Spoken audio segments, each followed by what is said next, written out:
Live from Los Angeles at Sinai Temple, this is Rabbi Sherman, Rabbi on the Sidelines, where we speak about sports and faith and their intersection on and off the court. This morning, we are joined by the voice of the Colorado Buffaloes, basketball and football and director of broadcasting, Mark Johnson, live from Boulder, Colorado. Mark, it's so good to have you on the show this morning. Rabbi, great to be on with you. I'm glad you're a fan. I'm excited to see what we talk about. It's a passion of mine. My vocation is sports. My passion is faith. So when you drop me a line about this podcast, I thought, what a perfect opportunity. So Mark and I were just talking about before the show that he had two options in life, and to be a pastor, to be a broadcaster. And I said, I'm living out my dream during this pandemic and hopefully beyond, that we're taking the faith actually on the court, and Mark's going to bring the faith off the court to us as well. First, I just want to send, on behalf of Sinai Temple and Los Angeles community, condolences to the Boulder, Colorado community on the difficult the shooting at the supermarket. I just want to know how your community is doing over this past week. Well, as you can imagine, it's a shocker, and too frequently in society we talk about these events, and I've said many times, and not so much in my sports role, more my ministry role. When I've talked to different groups here in the last week or week and a half, almost 2 weeks now, I said we see these stories happen around the world. There's always tragedy coming from somewhere, and when we hear from it, on the other side of the globe or on the other side of the United States, it's a sad story, and it happens in your backyard, and then it becomes a nightmare. And so you can imagine how the community is right now. I mean, it's back on its heels. It's mourning. It's confused. When these kind of things happen, we try to wrap our minds and hearts around an evil, illogical act. It's such a tough deal to do, and so hard for all of us to get kind of our head around it. And that's kind of where Boulder's at right now.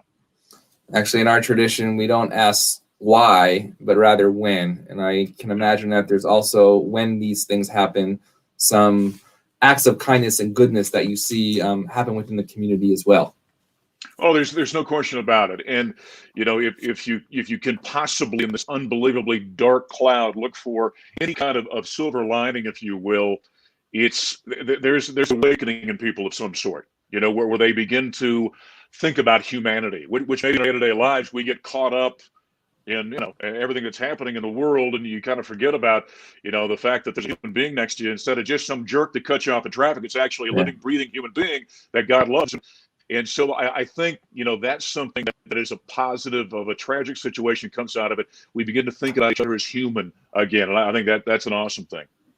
Absolutely. So let's just talk about the mundane for a moment. Breaking news in college basketball world: Roy Williams retiring after 903 wins. Thank God he gave Syracuse that one loss in April 7th, 2003 in the Superdome in New Orleans, where you had the call. What's your thoughts on Roy Williams retiring, sort of surprisingly?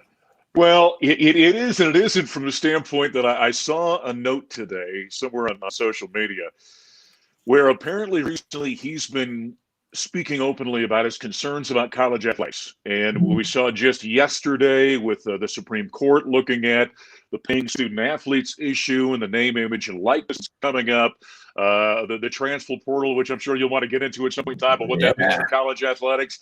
I'm actually in it now. I'm going back. You still got some eligibility. That's good. I'm ready. So I think for a guy like Roy Williams, and I've talked with a number of coaches that I deal with on a regular basis, and some of them are younger than me, some of them are older. Roy happens to be 70 years old. He's been around a long time. He's been in this sport. He's watching it change, and I think sometimes we get to the point where there's some of the old dog, new tricks kind of thing, where people begin to they're uncomfortable with the way things are going, and they're not sure how to handle it, or maybe they don't like the direction of it. And I'm assuming there's some of that with Roy, just thinking, this thing is changing so much. I'm late in my career. He's got nothing left to prove with three national championships. Thank goodness it wasn't 4, by the way, for Orange Nation out there. And so I think for him, the time has come. But I saw Dick Vitale today say that he was out of their Mount Rushmore of college basketball coaches, and who am I to argue with that? And there was Dick Vitale signing a 3-year extension with ESPN this morning at the age of 80. Pretty amazing. Yeah, been around forever. And I got that. We both know and love Jim Boeheim. We both had our experience with Syracuse. Jim's in his 70s, so you can do it for a long time. Roy Williams has decided that I guess it's time for him. And boy, I said, the resume he's put together at Kansas and at North Carolina, he'll stack that up against just about anybody. So let's talk about the Syracuse experience for a moment. I had the opportunity as a 2003 to sit right behind you with my brother Eyal of blessed memory, special needs, quadriplegic. We would sit in that wheelchair section right behind the broadcast. WSY was it SYR? What station were you on back then? Well, we were on. In terms of the station, there was a rock station on our flagship. TK99. But we were on. Yeah, that's right. We were on the radio network for Learfield IMG Sports at that point in time. Got it. So we used to sit right behind you, and you would make that call. Maybe the Jerry McNamara, the three. It was amazing. The right between the eyes. 7 of those calls at the NCAA Final Four during the first half. How do you come up with that call? It just happened generically. One of the things I did when I was at Syracuse in the Newhouse School was teach a class in sportscasting. In fact, my broadcast partner, Matt Park, and I both did that, and Matt's still doing it. And then when I got here to Colorado, I started doing the same thing a number of years ago. And I always tell young broadcasters, you can't force those things, right? I mean, it's like in Major League Baseball, guys have got, their signature home run calls. People in basketball have things that they kind of become commonplace for them. That's something that I say on the basketball side. Colorado fans will tell you in football, one of the things they say all the time, it just kind of developed was, when the Buffs score a touchdown, Colorado. And those things just kind of happen, I think, from a grassroots level and organically and something you can't force. If you force a call, if you're looking at a big moment or the end of a championship game and you try and plan something, it's going to come across that way. And that's why, it's, for example, do you believe in miracles? That wasn't planned. It just happened for Al Michaels. And that's why it's a great call. And so calls like that, when they happen, they just kind of develop over the course of time. I who knows? I probably thought, it might be kind of fun to say one time. So I said it, and I thought that sounded all right, and then got some good response to it, and it just kind of developed that way, I think. So take us then back to Syracuse and that championship season, right? Or when was that moment that actually?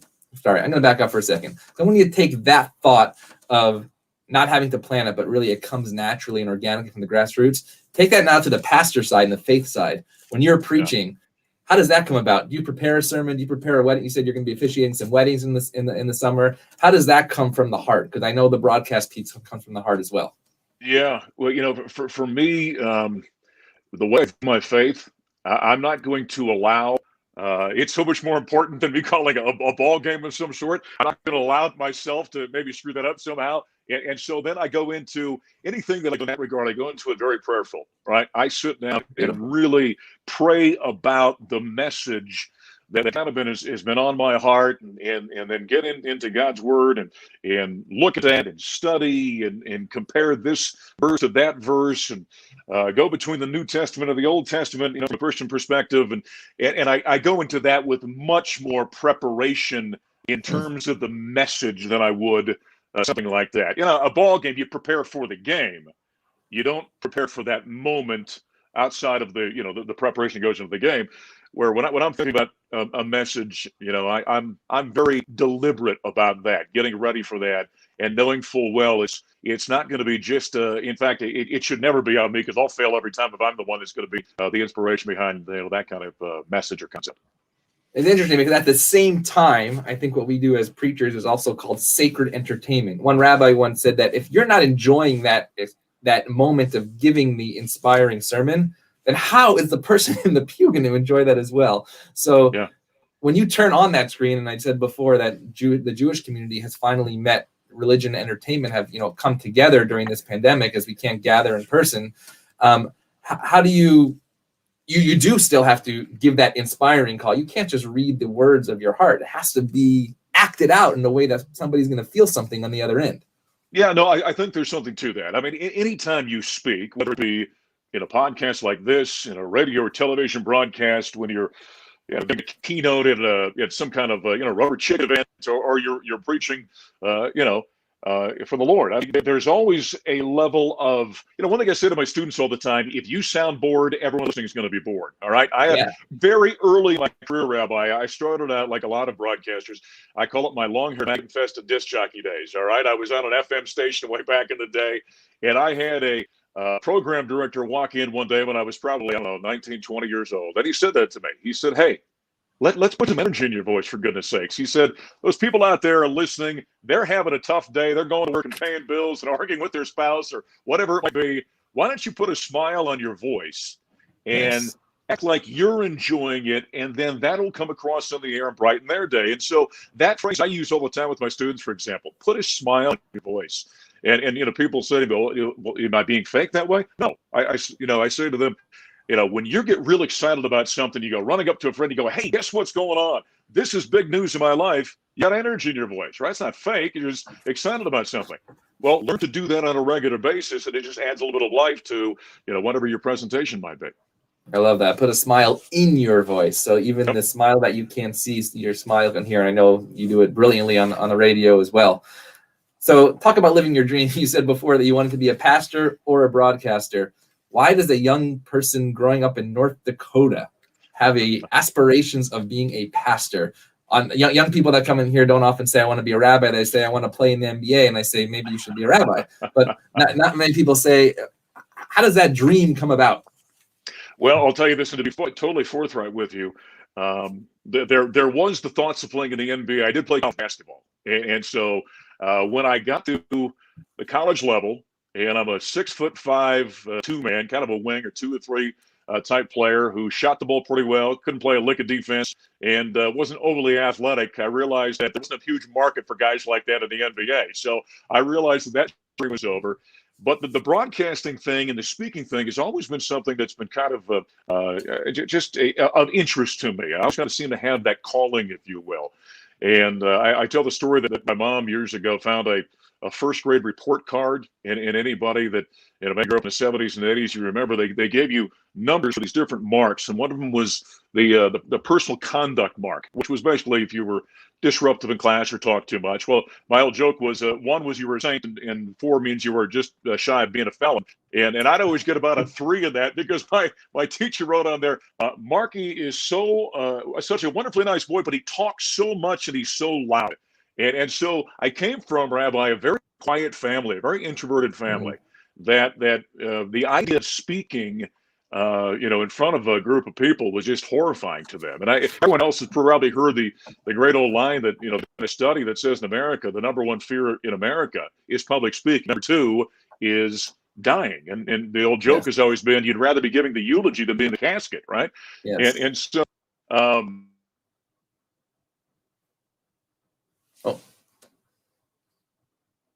I think you went on mute there for a moment. There we go. Oh, you're going to come back? You're good. All right. My family was always surprised that, and I used to joke with them all the time. I said, "Okay, was I adopted? Nobody told me about this?" Because I like to talk so much. And so it was just something that as a young man and growing up, once I realized I wasn't going to play in the NBA and thought, I'd really like to do this kind of thing. And to be honest with you, there was somebody that was kind of an inspiration to me. Tom Brokaw for NBC News was a South Dakota guy. Okay. And being from North Dakota, I didn't know anybody that was in the industry or had done well, nationally, if you will. And I looked at him and thought, well, he's from South Dakota. Maybe I could do what he's doing. And for me, then thinking about that, if you ever seen the movie Fargo, for example, that Minnesota, North Dakota kind of accent. I remember as a kid thinking to myself, I can't sound like everybody I live around. I have to sound more like him. And so as a kid, I made this actual decision. Okay, how can I emulate kind of that kind of sound? And so it was something I thought about as a kid and worked through. And then when it came to being a sportscaster or a pastor, my old joke has always been the Lord knew that nobody needed the Lord more than the media, so he sent me to the media, and that's where I was able to start my ministry, if you will, right there. And do those paths intersect? Right, growing up in Syracuse, I never heard you speak about God on the radio, right? I heard the players speak about God. Oh, thank God, right? But are you thinking ever in faith terms while you are on a football, basketball broadcast, or do you compartmentalize, or do you think about how to, if you wish, secularize the religious language on the radio? Well, there are kind of two mindsets I have when I go to a broadcast. Number one, um, I try to think that everything that I do, I should be trying to represent the Lord and glorify God. Okay, so that's the way I go into every broadcast. Amen. So yeah, and Red Barber is one of the great play-by-play announcers and kind of the godfather of play-by-play when you think about what we do for a living. And I was reading a book on Red years ago, and right before every broadcast, he would recite a psalm to himself. May the words of my mouth and the meditation of my heart My always heart be be acceptable. acceptable Right. to you, Yeah, Lord. right. You know, we say that 3 times a day in our prayers in Judaism. The There you go. silent prayer, we say before we say our immediate prayer, we say Adonai Svatai, that God should open up our lips to only say words of praise. And at the end, we in fact there's a choreography. We take 3 steps backwards as if we were before God and now we're going Wow. back to God. And we say, may the words of, so we say those words. Yeah. There you go. And so for me, and I reading that from Red Barber doing that, I thought to myself, it puts me in that frame of mind that I'm here to glorify Nice. Him. Now, when I get on the air, I'm doing a secular broadcast. I'm representing, in my case, at Syracuse University, and here Colorado, the same thing. And so I understand that if I went on and started preaching all of a sudden on air, that wouldn't go over very well. It wouldn't be appropriate.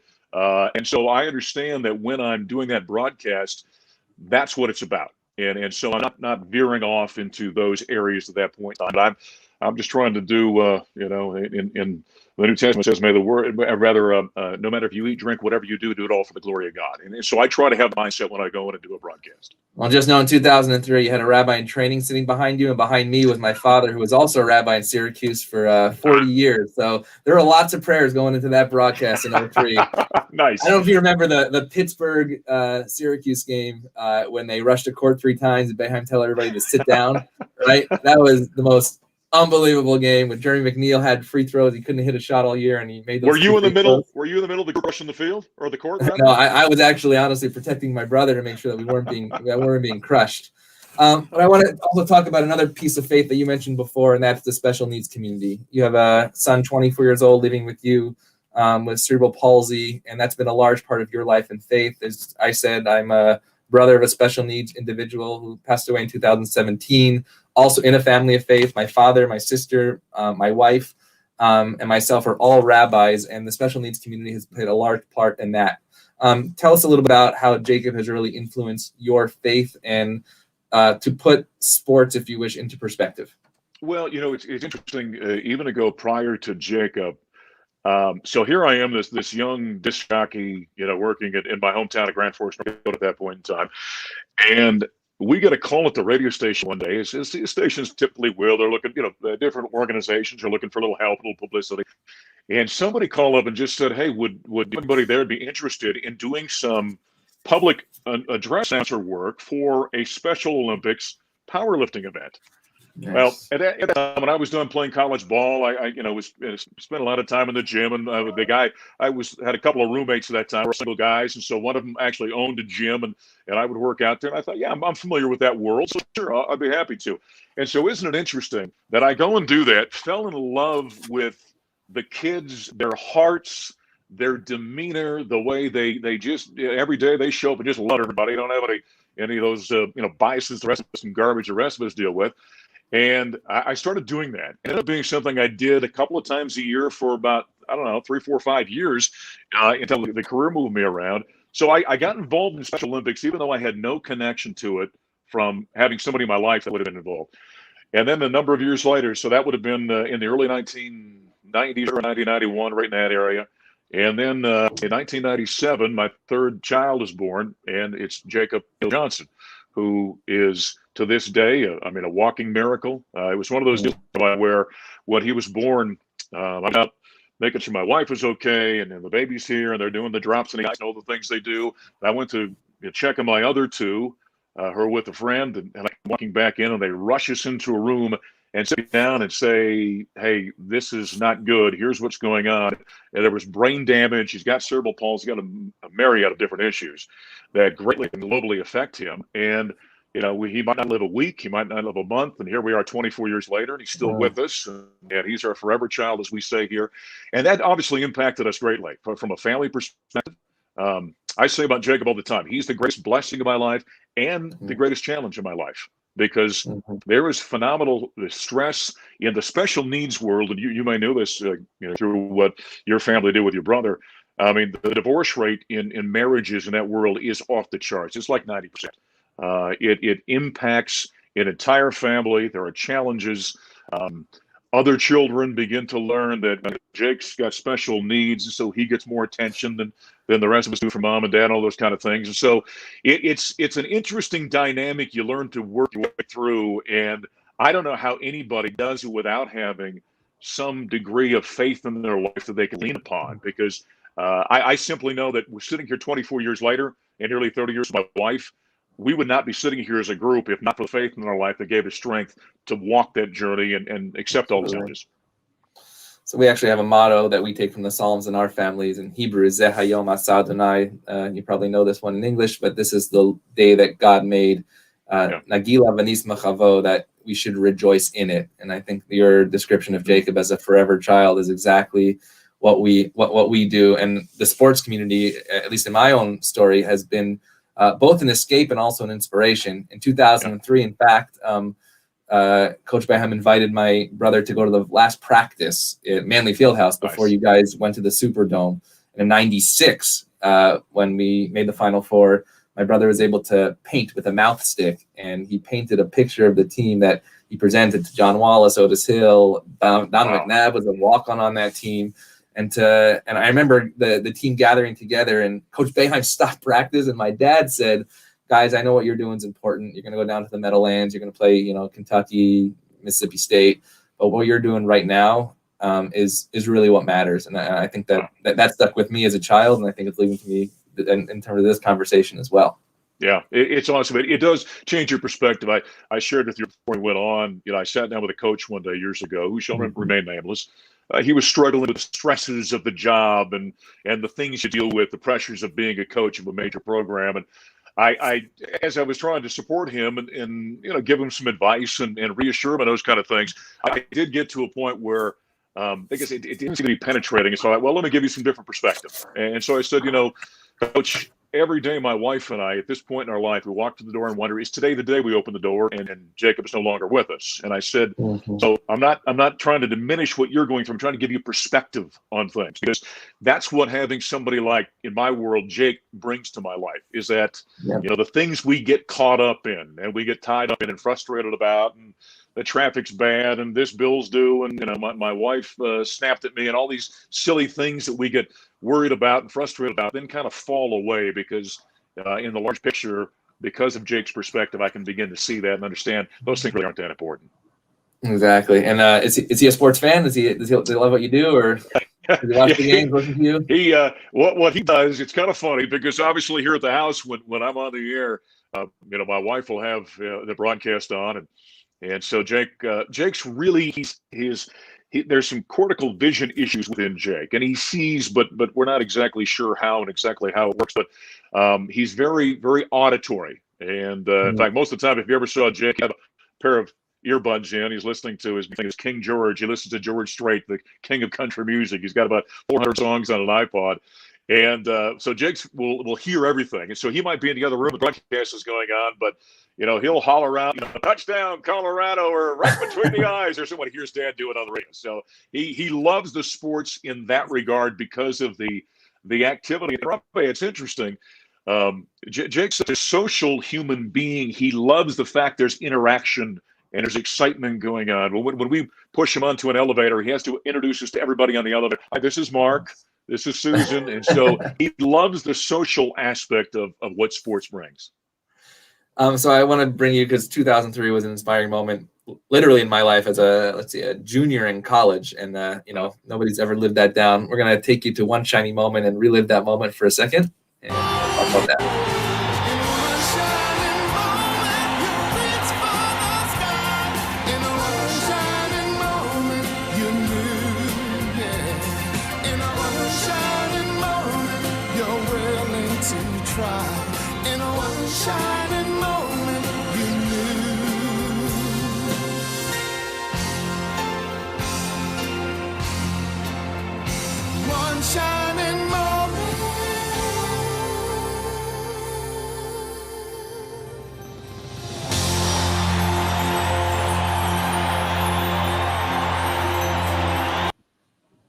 You can't make that stuff up.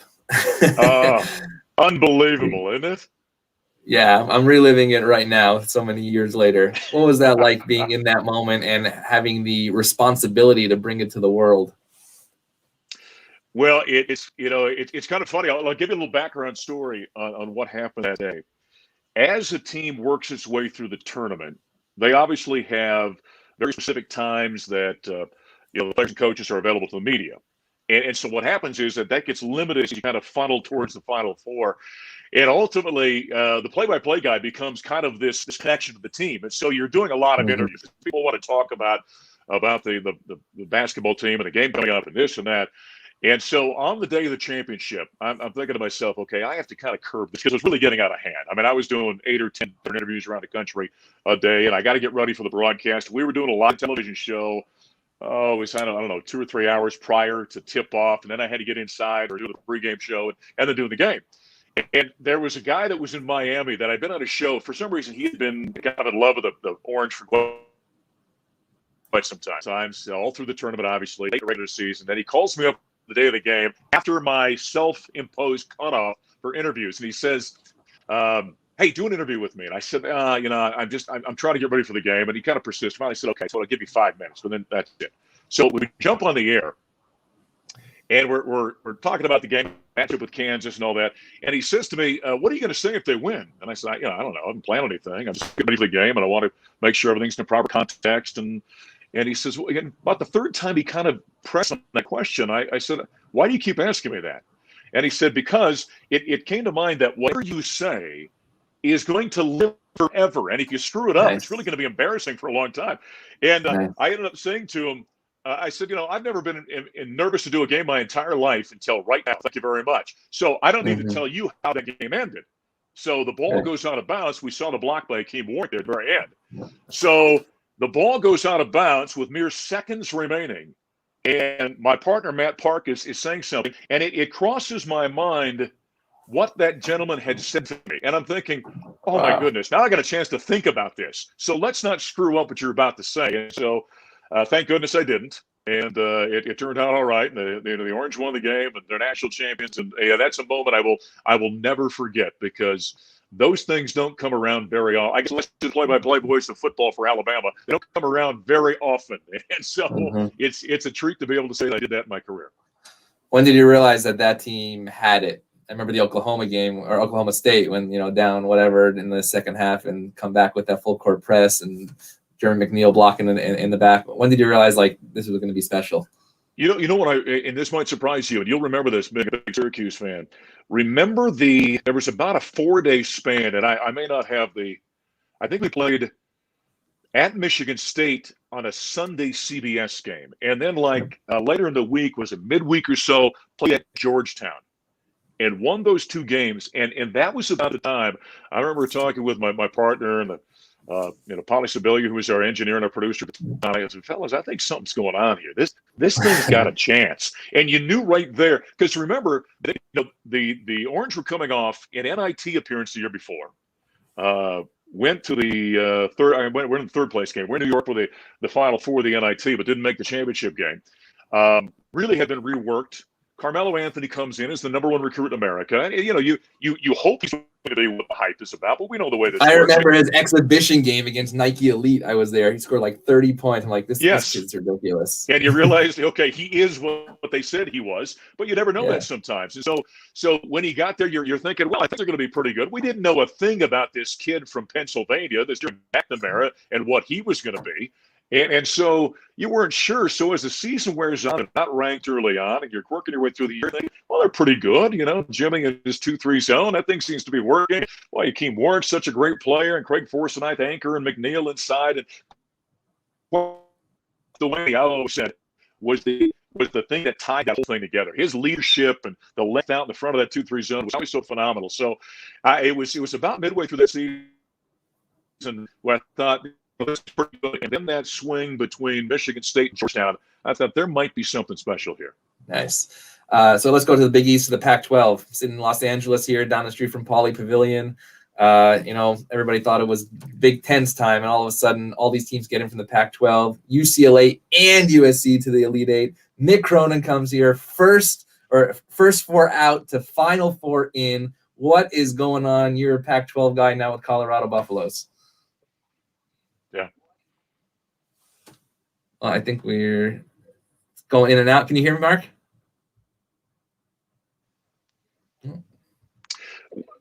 You there, Mark? Well, it ended. I'm there. You got me? Yeah, I think we're having a little bit of internet issues. Okay, yeah. I do live up in the mountains, so sometimes the internet does take a little bit of a hit, so I apologize for that. The Pac-12 over the years has not earned its own respect. And what I mean by that, from a basketball standpoint, in the last handful of years, there was, just 4 or 5 years ago, Oregon made the Final Four. That was 2017, if I recall correctly. But really had other teams making some noise in the NCAA tournament. And so, I know Pac-12 fans like to say that we didn't get the respect we deserved out in this part of the country this past season. And you know what? You had to earn the respect as to that.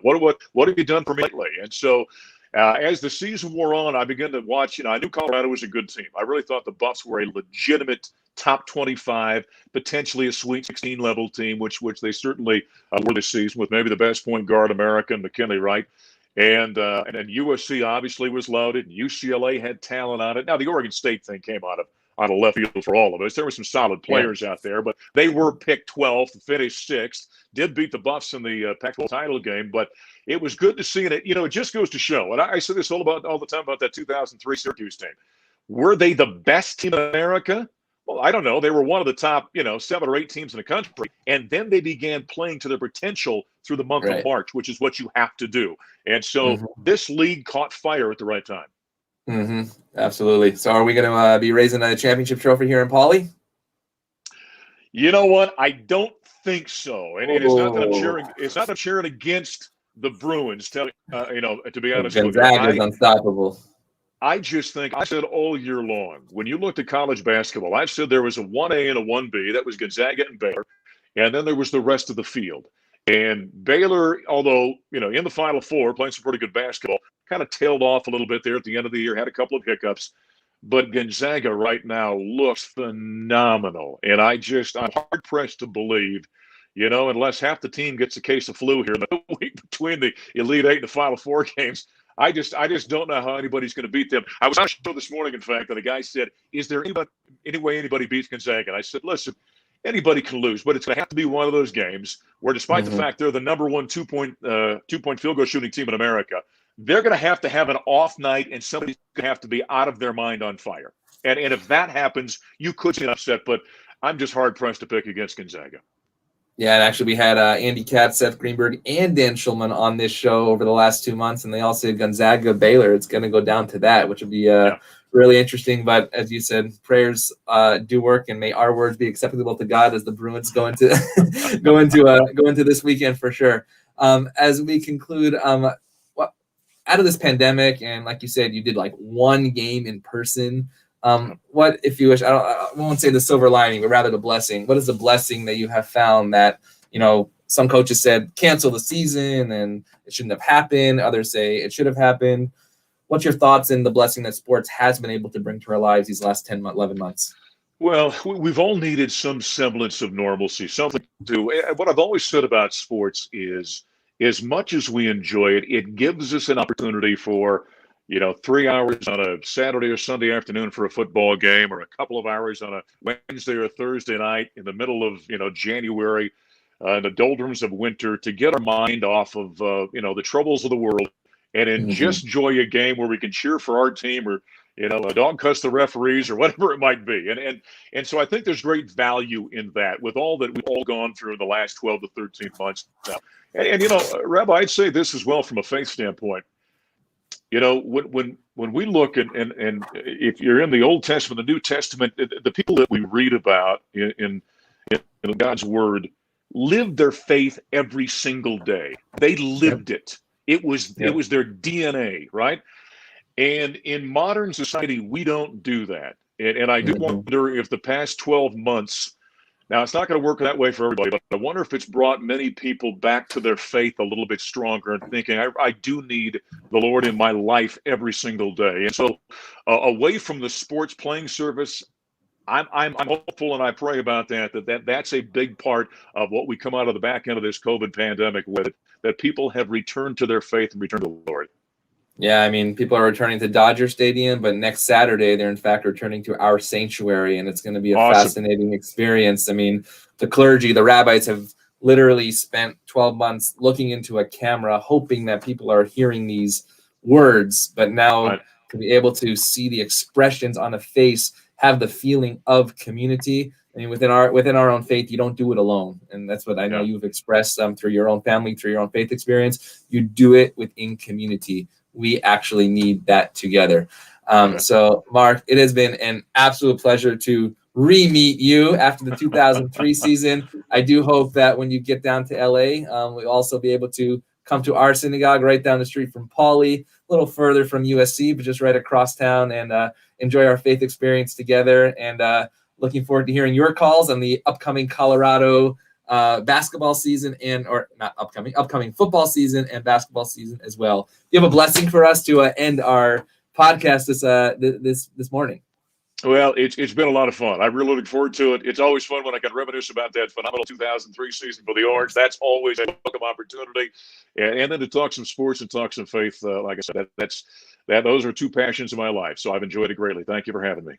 Thank you. May the words of may the words of us continue to bless you, your family, Jacob, and really our entire community as well. Next week on Rabbi on the Sidelines, a special with Jory Epstein, USA Today NFL columnist for the Dallas Cowboys, new author of a book, The Upstander, the Holocaust memoir of Max Glauben. Next week, April 8th, is in fact Holocaust Memorial Remembrance Day, and Jory will be our guest to share her story of sports and faith.